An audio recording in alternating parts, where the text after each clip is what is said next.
Good morning, great souls. So here we are with Whispers from Eternity, which is always a pleasure. This is number 147. I want to use my own will, but guide it ever farther toward the golden paradise of all fulfillment. For I would be infinity's smiling child, confident of being imprisoned no longer behind bars of fruitless desire and withered hope. I would break the shameful cords of lethargy that have presumed to hold me and step fearlessly into freedom. Released, I now blaze my way through forests of every limitation and delusion. Oh, my little vain ego may strut proudly, saying, "Behold my glory, worship me." But I will look through its transparent form and behold thy unimaginable beauty, clothed in the subtle form of the whole universe. The silence-tuned hearing of my soul will ignore the tiny, boasting masquerader, my little self impersonating thee, and will listen rapturously to the wind-born, fragrant music of thine own matchless voice, whispering across the ages, I am He.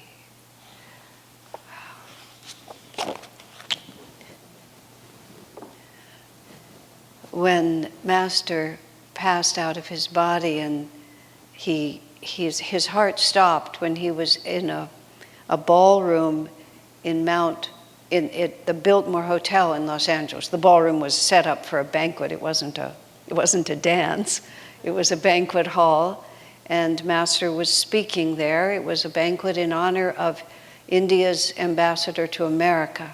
This was 1952, and you have to realize India had been under British rule for centuries, and had, through Gandhi's power, had come free just a few years prior to that. So now an Indian man was representing India in America as the government of India. Time passes, and that which was a revolution now just becomes the way things are. But the power of that moment can't be underappreciated in terms of what it meant to Master as India's representative in America, to all of India, to have a man who looked Indian, a dark-skinned person who spoke English in that way, coming to America and saying, I am India. So there was a banquet held. I think Master held the banquet, although actually I'm not sure who was hosting it. But it was in honor of this ambassador, and the ambassador had come to see Master at Mount Washington because in the Indian culture, they understood who Master was. In the West, in America itself, Master was a very tiny figure off to the side. It is true, he was received at the White House by Calvin Coolidge, by no other president, but by Calvin Coolidge. It's very interesting because Master says no one crossed his path except it was the will of Divine Mother that it should happen. And it wasn't merely that he crossed paths with Calvin Coolidge on the sidewalk. He was actually received into the White House. All the karmic forces came together that he should be received at the White House. There's a picture of Master outside the White House, and you see President Coolidge at the window, just sort of looking out and watching him. I think he was departing at that point. So what transpired between them is hard to know. This, just way off to the side on this, I was reading, I'd become interested again in Edgar Cayce and his psychic readings about all kinds of things that are fascinating. I've been particularly reading things about him in relationship to the life of Jesus. And but also, just in general, let me follow this through a minute. Oh yes, and one of Edgar Cayce's very close childhood friends turned out to be a man who became very prominent in the American Secret Service, and his job for decades was to be the personal protector of the president, and he protected 5 or 6 presidents, I think, maybe not quite that many, but it was a long cycle, starting with Woodrow Wilson, and I believe he went all the way to Franklin Roosevelt, so that was a good distance, including Calvin Coolidge. He wrote a book, which is only of moderate interest. But it's kind of just, I enjoy looking at worlds that I'm not living in. That's how I would put it. From a child, I relaxed by reading. Some people relax by being active. I relax by sitting down and reading books. So I read for entertainment, and I enjoy true stories that take me into worlds that I'm not presently living in. This is going to come back to reincarnation, you'll see. But I enjoy reading worlds that I'm not living in. So when I read that Edgar Cayce's very good friend, because Cayce wasn't only a psychic, he was also a very saintly man, just deeply devoted to Jesus and very saintly. So this man had written about his experience taking care of presidents. So I recently read the whole book, and his name was Starling, Colonel Starling. And Calvin Coolidge particularly stood out in that book. Woodrow Wilson and Calvin Coolidge. But for the depth of their character, for the purity of his heart, for the integrity of everything that he did. And how interesting it was to think about it, because of all those presidents. They were all, I think all of them contemporaneous with Master, but only Calvin Coolidge actually had the grace to be in the company of a great saint. So what I'm going through with all of this is there's so much else that's going on in this world that we really don't know. And people often protest against the whole question of reincarnation, saying, but I don't remember. But the fact is, we're remembering constantly. We're just not calling it what it is. Our impulses in life, to a large extent, are unexamined, and we just take them the way they come to us. I know that this is Sarada Ma, who was the wife of Sri Ramakrishna, the consort of Sri Ramakrishna, was a great avatar in the late 1800s in India, and she was his consort is the right word, his divine partner in that, and herself, of course, was an extraordinarily elevated incarnation of divinity. And just very casually, she was on pilgrimage somewhere in India, and there was a group of tourists from outside of India, from Europe or from America, and they were admiring some ancient temple or something like that. And she just remarks, 5,000 years ago they helped to build it, and now they've come back to see it again. and many times, and other examples of other saints who have the vision to see that, they can just tell, why are we drawn to certain places? Why do we go there? One of my friends, Ruhia, she travels. She says she's been traveling since she was 17. When she was 17, she left her home in Wyoming, I think, a most unlikely place, to go study in Leningrad at the time when it was still behind the Iron Curtain. At 17 years old. Everyone around her thought it was quite unusual, but to her it didn't seem unusual at all. She was just going to the place that was familiar to her. And she's been traveling her whole life. And she says she picks her places just like that. She sees a picture somewhere and it just feels like a place she needs to go. She sees some odd desert tribe and she feels like that's a place that she needs to go. It's like she has a little checklist somewhere, all the places I've been there, done that, want to see it again. And of course, the rest of us, I certainly have no such conscious travel agent. I have no internal intuitive travel agent, but I've certainly experienced it, and I'm sure all of you have if you think about it. There's an affinity. There's an affinity for certain places. I was on a Greek island in the early 80s, and there was this monastery, and there was this stone cell. Now there was this lone water pipe, cold water pipe sort of outside in front of it, and that could have been a 5-star hotel to me. It was just the most wonderful little place, and I just went and I sat in that little cell, and my companions were really eager for us to go on and see something more interesting But to me, I just couldn't find anything more interesting than just sitting in that little stone cell. And I was just looking for my water pot so I could take it out and fill it up and then come back in. First time I went to Hawaii, same feeling. It's like, where have you been all my life? Or where have I been all my life? Countless examples. Being in Athens at the whatever, I always forget, the Acropolis, up at the Acropolis. I mean, they practically had to carry me out of there. I was just so unwilling to go. I mean, it's just a ruin, but it wasn't a ruin to me.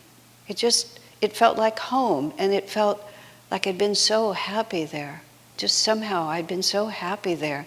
I couldn't see my costume, I couldn't hear my voice, I couldn't speak or read Greek, that was certainly a fact. But the happiness on that hillside was completely out of proportion. And how many people, you just meet someone. The first time I met my first friend from Ananda was Nalini Graber. She still is one of my first friends. I do not know exactly how it happened, but it might have almost been our first visit there. We might have come the same weekend to Ananda Village in 70 or something like that. Somehow or another she lived in Berkeley at the time, and we started riding back and forth. It was very interesting. I remarked to other people I know, I said, I barely know this woman, but I would lay down my life for her. And it wasn't a romantic thought. It was just a fact. There was knowledge there. Now, all of this gets very fun, and also it makes a tremendous amount of sense out of that which is otherwise inexplicable. I myself, I have a lot of intuition. On a few occasions, I've actually had something I would consider more than intuition. I've had literally one dream that was really a past life dream, but I know many of my dreams. I mean, it was a past life dream in that there was an incarnation that actually had a sequence. But I know many of the dreams I have had are just, it's just you're experiencing something that you're not making it up. It's not happening now, but that doesn't make it unreal.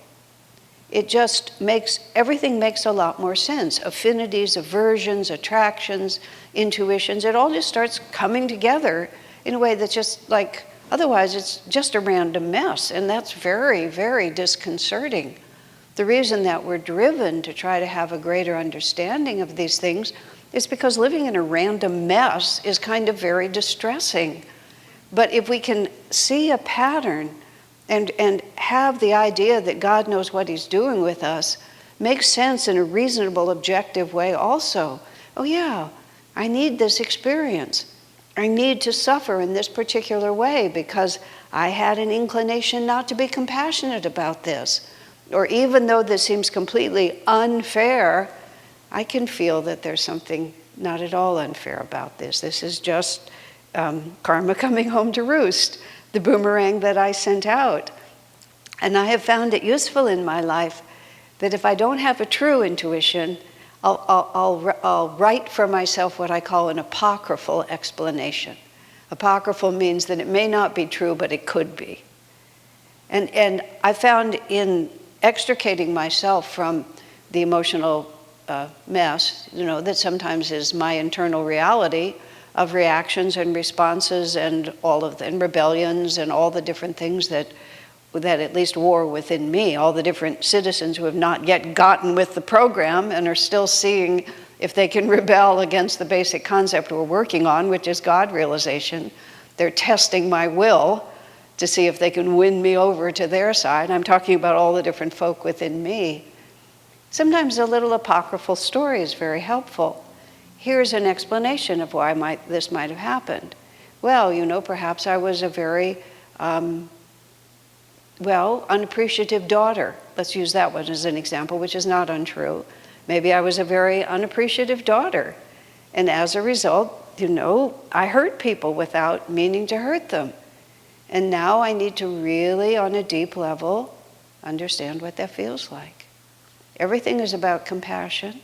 Everything is about breaking the limited identification and really beginning to understand the consequences of our own actions by experiencing them.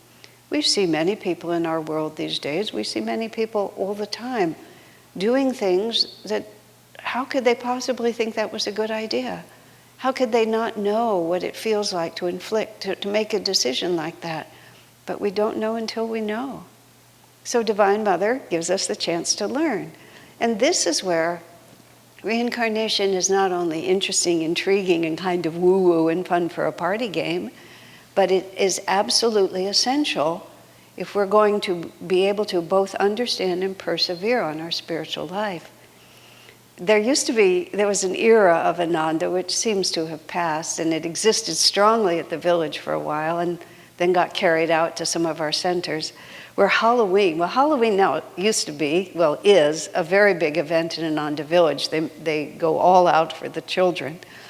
We used to go all out for the adults, and I think we would go all out for the adults because we had so few outlets in that first decade. We had no money, we had no cars, we had no place to go and nothing to do, and we were always desperately trying to realize God. So every once in a while we needed a safety valve on the experience, and Halloween, dressing up for Halloween just somehow became part of the story.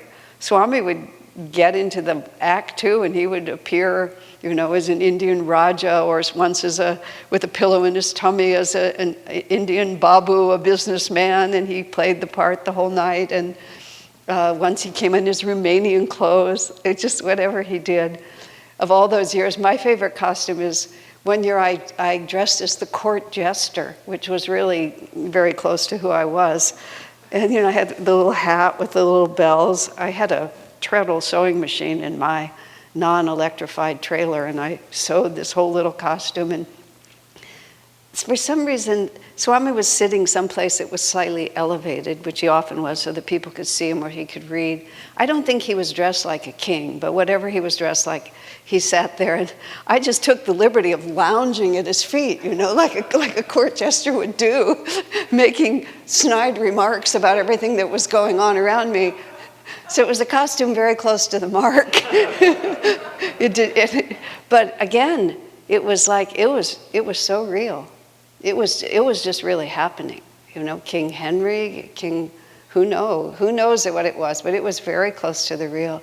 I'm going to just one more anecdote. I was sewing for Swamiji. He used to he would often get up early in the morning, he would meditate, and he would immediately start writing. So often he was still in his pajamas and his bathrobe late in the afternoon because he had just never stopped, because he just started working early. So his business attire, he would often joke, was a silk bathrobe. And so he had quite a number of silk bathrobes that he really enjoyed because that was one of the main things he wore. And so he'd come here, and he was shopping once, and nothing was particularly interesting. So I said, look, there's a silk fabric store, and I can sew, so let me sew you some silk bathrobes. So I sewed him 3 or 4 of them, and some of them were just really quite elaborate. And I was fitting one of them on him, one that he didn't keep because it was more like a king's robe than a bathrobe. It was, lined. It was like purple on the outside and lavender on the inside, and it was just way over the top. But I'm fitting this on him, and really, you lose track. All of a sudden, we were somewhere in China, and he was some kind of a nobleman, and I was his little, seamstress, just crawling around on the floor, putting the pins in, and for a moment, you just go somewhere else. And then suddenly you realize that you're not there at all, and small things trigger it, like crawling around on the floor, pinning up this extremely fine silk on this man, obviously, with whom I have had countless incarnations, and God knows what they all were. Now here's why it matters, my friends. The goal in life is perfection. Here we are. Be ye therefore perfect, even as your Father is perfect. It's a pretty challenging order. There it is. It's an unequivocal. He didn't say maybe, be perfect, be sort of perfect, be semi-perfect, be okay. Do your best not to be an embarrassment to your dad. We can take it way down, but he doesn't take it down. It's just unequivocal. Be therefore perfect. Those who overcome, I will make a pillar in the temple, and they will go out no more. And this is and there's a lot of stress in this. I've had more than one friend who tried being on the spiritual path for a while, and just the stress was too much. It's just like everything that I do has to be measured against this perfect standard. It's an unfortunate misunderstanding of the path, but reincarnation saves you because it's such an easy thing to fall into. Because, I feel like I've made a lot of progress in this lifetime. I fall on my knees. If I wasn't in front of a camera, I would just fall on my knees, but I will drop out of the frame if I do. But anyway, I fall on my knees, and I thank God every day.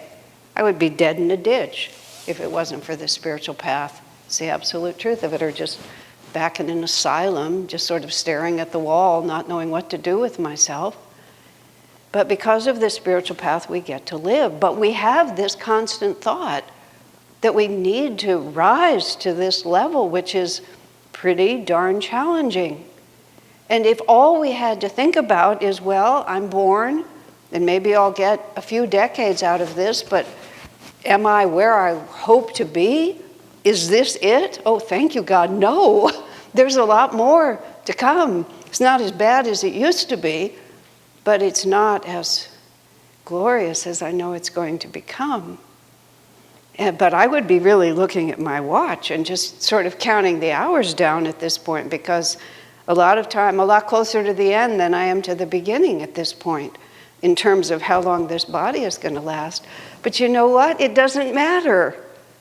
It just doesn't matter. And when I see all these strange creatures who still live within me, all these different weird ideas of what would be a good idea, and no matter how hard I tried to persuade them, they're pretty determined in their point of view, I could get really nervous. But it doesn't matter. None of it matters, because we are eternal. And we have all the time in the world, literally. And every experience that we still are not finished with, and this is both the curse and the blessing, we get to figure it out. We don't have to do violence to our nature. We don't have to live in fear that some restriction is going to be imposed on us before we're ready, or some responsibility is going to be asked of us before we're ready. Don't worry. China today, Hawaii tomorrow, some weird African desert tribe, some obscure desert tribe where you get to live in some completely strange way. Who cares? Once we have planted our feet, and that is the part you have to look at. You don't have to care where you are, and you don't have to care how far you have to go. You have to use every experience for just one purpose, and one purpose only: to persuade me that this is the road to freedom, and I will not do anything but this, no matter where that may take me. One of my favorite lines and one of my favorite chants: "My Lord, I will be thine always." And one of the lines is, "I may go far, farther than the stars, but my Lord, I will be thine always." And there's a first and a last verse that go around that. Devotees may come, devotees may go, but I will be thine always. That's powerful. When I die, look into mine eyes. They will mutely say, I will be thine always. These are powerful lines. But when I come to the one that says, I may go far, farther than the stars, that's a very comforting line to me. Because then I think of this wild journey. And I don't know how many more unfinished stories I have. Every story that comes in front of me, I certainly apply myself assiduously to finishing it. And what finishing it means is to just see the divine through it, to let go of shame, guilt, attachment, fear, longing, whatever. You can put it, all the positives and all the negatives. I still want this, I don't want that, I'm ashamed of this, I hope for that. It's just exhausting. Thank God for God's grace. Otherwise, we'd never have a chance. But certain stories come to my awareness because circumstances allow it. But I don't know what stories are still in there. But it doesn't matter. Because here we are. But everything that happens Let it be an affirmation. I was answering questions in a program yesterday morning, and almost half the questions were a variation on, I feel terrible, what can I do about it? I'm frightened, what can I do about it? I still worry, what can I do about it? Well, we can't change the past which brought us to this moment. Whatever we did up until this point, as we always say, seemed like a good idea at the time. And it's not silly and it's not stupid. We're intelligent people, and we devoted ourselves to becoming this confused. It was really hard work. And we put in the hours. We put in the hours to build up this delusion. There's nothing foolish about it. And so it keeps expressing itself. We control it during the daytime, and it comes out in our dreams. We're steady until just before we fall asleep, and then the subconscious reaches up and grabs us with one of its worries. And it's not possible, usually in that moment, just to chase it away, and don't think you're failing if you can't do it. But every time your consciousness slips into a state that is less than ideal, use that as a powerful incentive to say, I will persevere until I'm free. Rather than being upset about the fact that we're not free, say there's only one way out of this. There is only one way out of this. God alone, God alone, God alone, God alone. I may go far, farther than the stars, but I will cling to this path. So we have to reincarnate a few more times. Maybe we do, maybe we don't. I'd be delighted to discover at my last breath that I don't have anything more to do. I'm not counting on it, but I'm more than willing to accept it if Divine Mother is holding it as a secret and will tell me at the last. That's just great. But if she says, okay, honey, we have a few more lives to live, I say, fine. I may go far, farther than the stars. Take me wherever I need to go, as long as you come with me. And you're coming with me because I'm never letting go. There's only one way to freedom. However long it takes, I will keep walking it. Because when I have overcome, I will become a pillar in the temple and will go out no more. They know, all those masters, they're watching us. They know. And when it's time for us to know, we shall know also. Until then, love God, love God, love God. Don't give up. Believe, trust, hope. Divine Mother is there. God bless you. To death I'm a stranger, poor youth that I am. What destiny bears me hence to that shore? The chalice of life, scarce sipped at the brim, has slipped from my grasp and stains the dark floor. Has life any meaning? The grail that men seek has never been found on earth.